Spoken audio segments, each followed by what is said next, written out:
Bien. Moi, je serai d'abord très bref parce que c'est surtout ma collègue Sylvie Durutti qui interviendra sur le sujet du plan Bastier.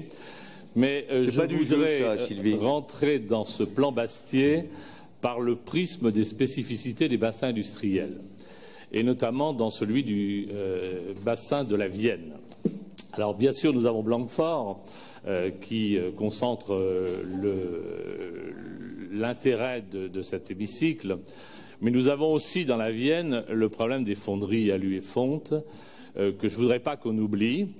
Et même si effectivement, et on en prend acte, vous avez accordé un soutien à la reconversion du site, nous souhaiterions que vous puissiez abonder et appuyer la demande de prise en compte par le gouvernement des demandes qui ont été faites par les salariés et par un certain nombre d'élus et d'acteurs pour sortir par le haut de ce conflit et qui préserve à la fois l'emploi et la pérennité de ce double site.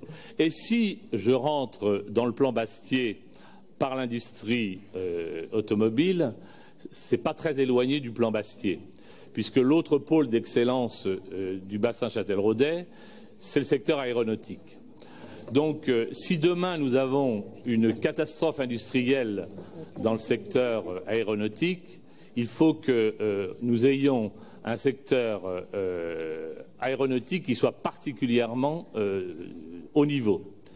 C'est la raison pour laquelle, avec des entreprises comme Thales, qui est déjà d'ailleurs dans le plan succès, mais aussi Safran, Sagem et beaucoup de PME, nous avons à la disposition sur ce territoire un potentiel important en matière de création d'emplois et de dynamique de croissance. Et c'est la raison pour laquelle j'attire votre attention sur l'extrême vigilance que doit avoir la région dans le soutien à ces entreprises dans le cadre de ce plan Bastier.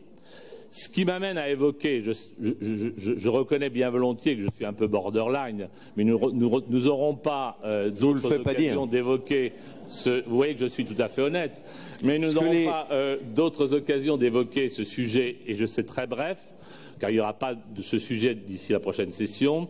Je voudrais évoquer le cas de l'avenir de l'aéroport de Poitiers, sur lequel vous avez pris une décision sur l'OSP, mais aujourd'hui reste en suspens la participation de la région au capital du syndicat.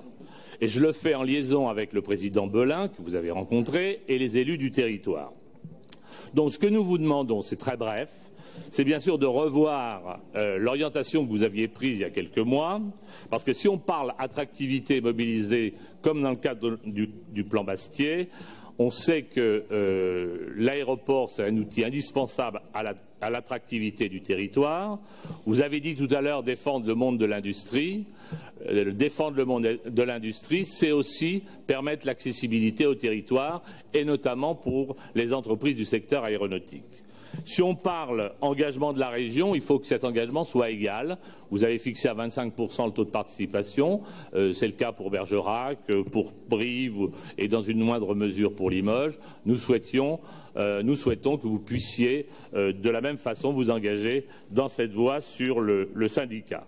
Et enfin, si on parle de projet global, il est clair que l'entrée de la région au capital se justifierait parfaitement comme un des axes de développement du plan Bastier, car de la même façon que vous l'évoquez dans le plan pour Bordeaux-Mérignac, nous avons sur l'aéroport et sur le site de l'aéroport de Poitiers un projet d'écosystème avec la ferme solaire. Donc l'ensemble des élus aujourd'hui, j'en termine par là, attendent donc de vous un signal fort, car il y a urgence, et si nous ne faisons pas aujourd'hui, c'est peut-être l'ensemble du projet qui risque d'être compromis durablement. Donc cette évolution, et vous aviez dit d'ailleurs que vous pouviez évoluer dans votre position, cette évolution, nous l'attendons aujourd'hui, et ce serait une façon, je dirais, de sortir des problèmes du devenir du bassin industriel de la Vienne et de favoriser les filières, et notamment la filière aéronautique.